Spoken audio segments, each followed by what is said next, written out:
Hey, what's going on, guys? Somebody's Gun here. We just finished FNCS Grand Finals, one of the most exciting ones of all time. And now I'm going to be taking the best plays from Grand Finals, breaking them down, and helping you understand how exactly they happened. I hope you guys enjoy the video. Not my typical VOD review style, so let me know whether or not you like it down below in the comments. But let's jump in because we got 3 awesome plays to check out. Play number 1 is going to come from Deyy. He's going to take on a full trio after Miro and Reverse went down earlier. They tried to single out a player that was isolated from his team. It didn't go to plan, but Deyy picks up the slack and is going to take down a full trio by himself. To start off, Deyy's taking his 1v1 at the top of this fight while his teammates are fighting down below. His teammates go down and therefore he gets pumped from one of the players down below him. He drops to go take down the other opponent and then hits a beautiful 100 pump, knocking that opponent and blocking off the wall quickly. There's 2 opponents in the box, so the other one quickly tries to take a shot. Deyy blocks it with a wall and then 1-pumps him as well. He then follows this up by finding the 3rd player and getting some damage done. This is the healthiest player in the entire fight. Deyy grabs a finish to get a little more HP, then jumps on the opposing player, getting tons of damage done to equal the playing field here, and now it's a matter of who hits the next pump shot. To close this out, Deyy baits a Dorito at it, then goes around, takes a different angle, and then easily cleans up his opponent. Such a smart move, and an incredible 1v3 to start us off on the best 3 plays of the day.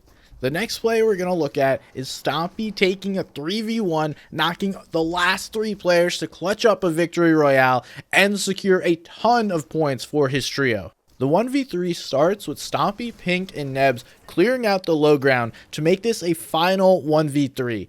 Pink gets knocked in the process, but they're able to get him up and res him. They're going to heal him up a little bit, but it's important that we notice he gets picked up because I don't know that the amount of damage Stompy dealt would have eliminated all 3 opponents without the help of Nebs and Pink. Then they go on with little to no materials to take on the high ground team. Stompy starts with a 40 white tag on his opponents. That keys in, okay, we can actually win this. Pink and Nebs distract the 2 opponents while Stompy goes backside of this fight, takes a big shot on one of the opponents, hits the toes of the next opponent, and then is able to clean up the 3rd one with simply just trading shotgun shots. Stompy is the winner of that one and clearly dominated this fight.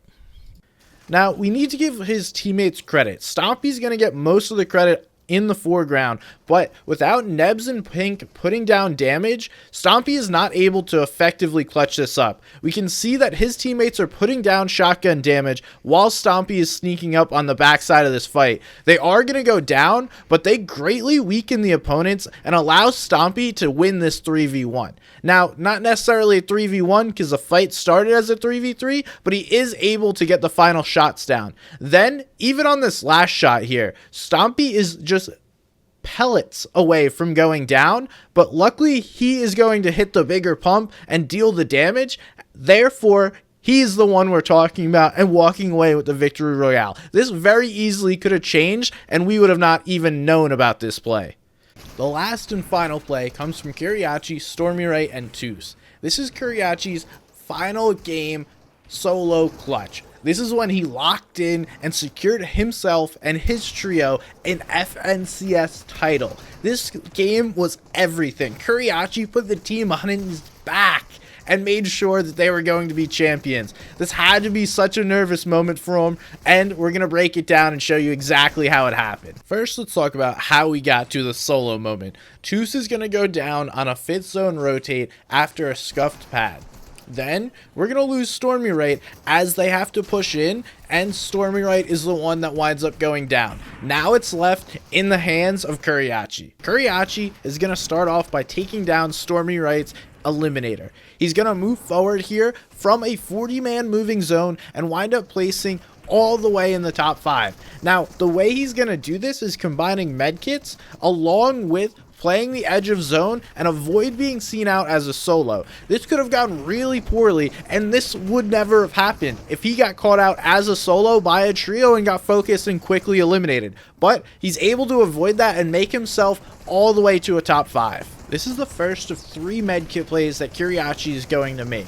These medkit plays extend his game, allow him to save materials by camping in Storm, and then just quickly run in to the safe zone, then rebox, and then play another medkit. He's going to rinse, recycle, and repeat this strategy for multiple zones here and for multiple different rotations. This is really, really well played, and you typically don't see players multiply the medkit plays. Normally it's a single medkit play, and that is your last desperate hope. But no, Kiryache plays this perfectly, combines the medkits, gets an elimination on the way, and then we're going to see him put together some work here at the end. But it's really the low ground levels, the navigating through these zones, avoiding being seen, and a perfect use of the few builds that he has. A lot of players would overspend and run out of materials quickly. Kiryache does a great job of not spending all his materials on a single rotate and then allowing himself to continue to play this game.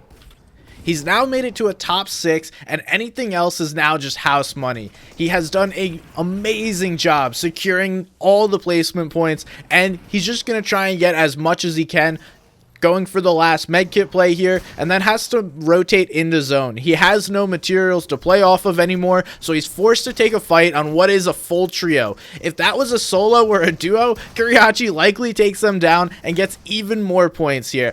But this 5th place is more than enough and allows him to secure all the points necessary for his trio to win. An amazing solo clutch.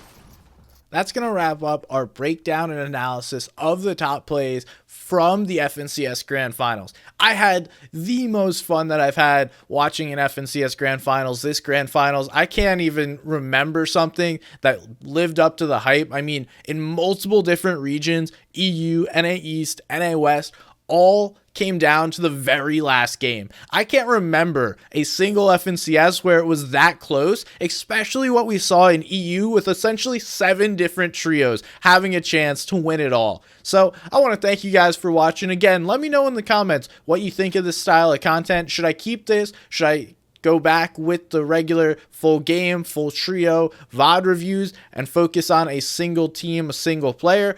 Or should I keep this style, go with the best plays, break it down for you guys, and then we can go from there? Either way, thank you guys for watching. I'm Somebody's Gun, and I'll see you guys next time.